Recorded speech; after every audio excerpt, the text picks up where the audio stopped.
She is the most famous courtesan in Japanese history. They wrote books about her. They painted her face on 100 woodblock prints. Foreigners paid fortunes for her portrait. Poets composed songs about her eyebrows. And tonight, 400 years later, here we are, still saying her name. So, imagine you are 6 years old. You don't know what beauty means yet. You don't know that yours is going to destroy your life.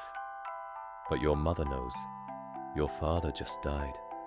Maybe in a fire, maybe in a famine, maybe in one of those quiet country ways nobody bothers to write down. Your village is starving. Your little brother is starving. There is one mouth too many at the table. So your mother takes your tiny hand, walks you all day into the great city of Edo, through gates, past temples, into a walled district at the edge of town called Yoshiwara. She hands you to a stranger in expensive robes, takes a small bag of coins, and walks away. Yeah, that happened to thousands of little girls every year for 300 years. You don't know it yet, but you have just been sold. The money your mother carried home is technically a loan from the Yoshiwara house against your future earnings.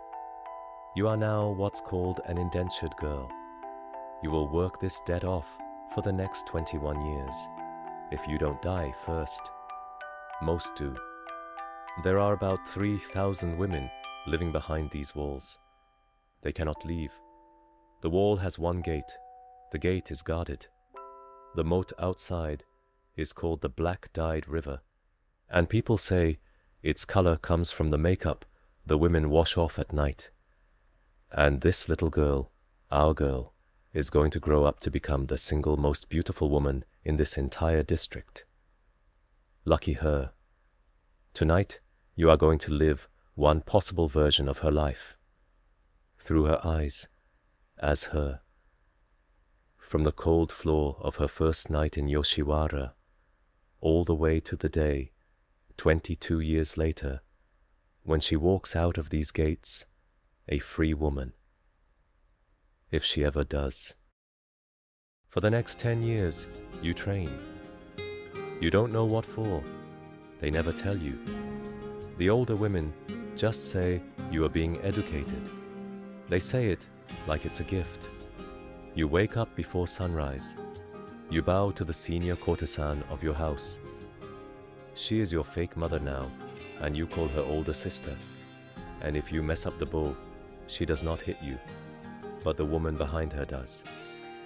You learn the tea ceremony. You learn calligraphy. You learn the koto, the shamisen, the dance steps of every season. You learn flower arranging.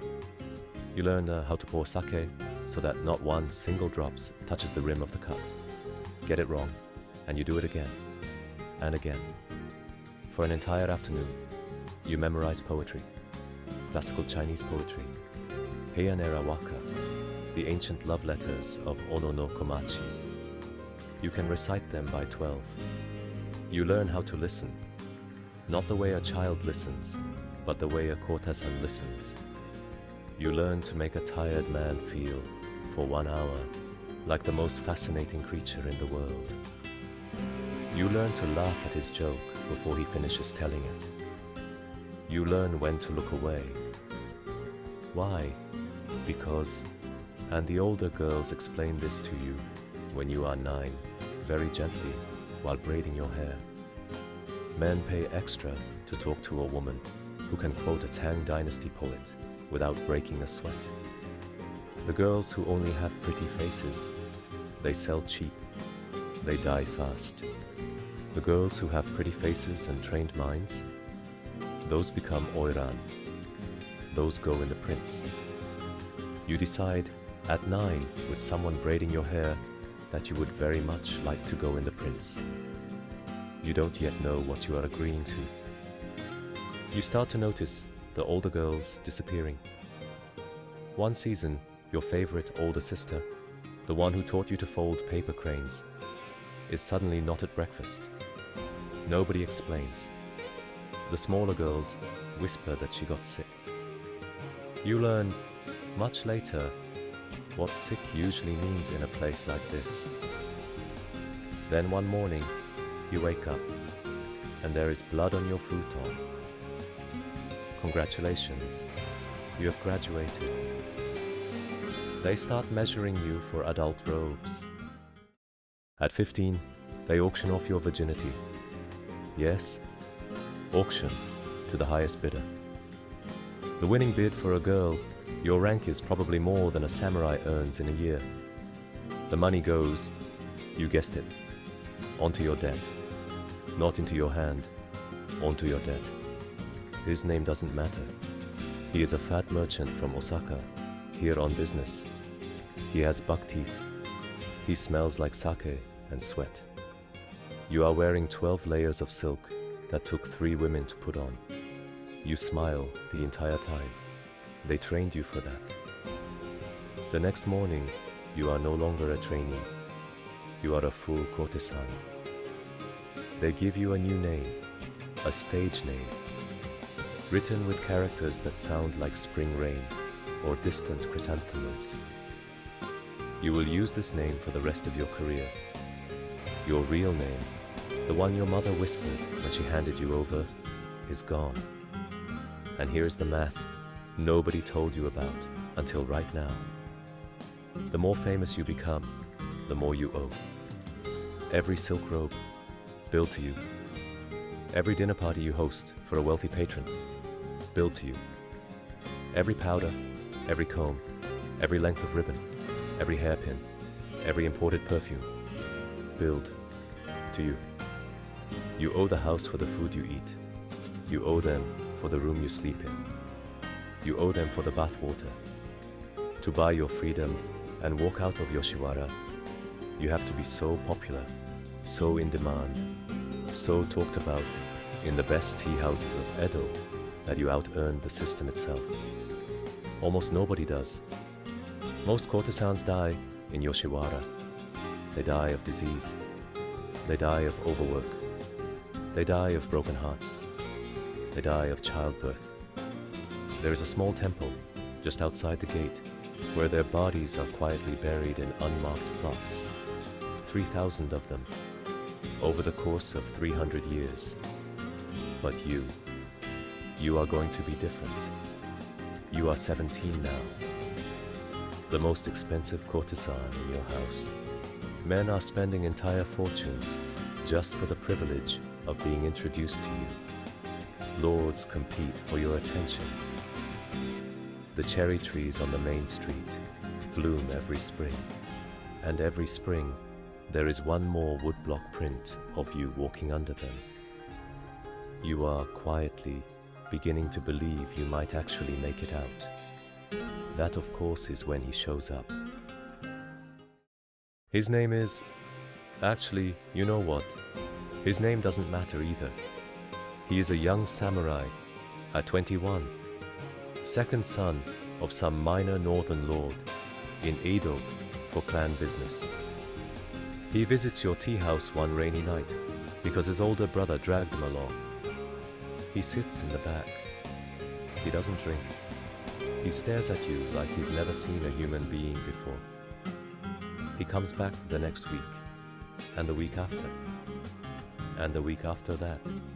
He cannot afford you. Not really. He spends his entire allowance on one evening of conversation with you. He starts borrowing money. He starts skipping meals. He sells the inkstone his grandfather gave him. You, and this is the part that surprises you, start looking forward to Wednesdays. You both know how this ends. There's exactly one way for two lovers to leave Yoshiwara together, and it is called Shinju, double suicide. A blade, two throats, one prayer. There are entire kabuki plays written about this. You have seen them. He brings the knife on a Wednesday in autumn. He sets it on the table between the sake cups. He says, "Tonight, you are 17. You sit with the knife between you for a long, long time. You think about it. Really think about it. You think about your mother walking away from the gate. You think about the older sister who folded paper cranes. You think about how nobody, 400 years from now, will remember either of you if you die in this room tonight. They'll write a kabuki play. The character will be called something pretty. Nobody will know your real name. You push the knife back across the table. You say no. You say, if I die for love, I am a footnote.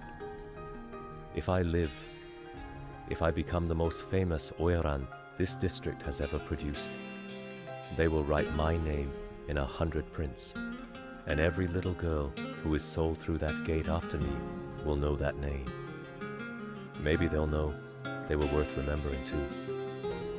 He doesn't understand. He cries. He leaves. You hear, much later, that his ship went down off the coast of Sado. You light incense for him every spring, for the rest of your life. And the next morning, you go back to work. 20 years pass. Your face is on every woodblock print in Edo. Foreigners, Dutch traders, Portuguese merchants pay impossible sums for your portrait. They take it home, across the world, and hang it in parlors in Amsterdam, and the women there ask, who is she? Poets write songs about your eyebrows. Actual songs about eyebrows. The wealthiest man in Edo, a rice merchant who has been your patron for 8 years, finally pays off the entirety of your accumulated debt. Every rope, every powder, every length of ribbon, the bathwater from 20 years of bathwater. You walk out of the gate of Yoshiwara at 28 years old. 28. 1 year past the official retirement age. You almost didn't make it. You walk out a free woman, with money, with property in Edo, with a reputation that will outlive you by 4 centuries. And you do something that almost no former courtesan has ever done. You do not get married. You do not vanish into a husband's house. You buy a tea house of your own in a quiet street in Asakusa. You hire former courtesans as your staff, older women, women whose names nobody knows anymore. You pay them well. You teach the youngest ones to read. You die at 58 of nothing dramatic, a cold that turned into a fever. Your funeral is enormous. 300 people come. And tonight, 400 years later, here we are, in your story, saying your name.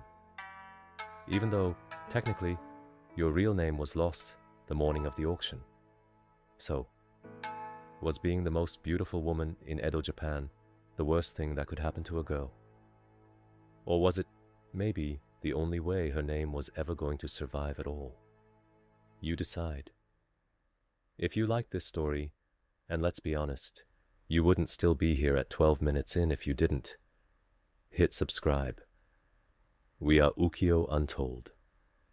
Every week, another story Japan never told you. See you next Friday.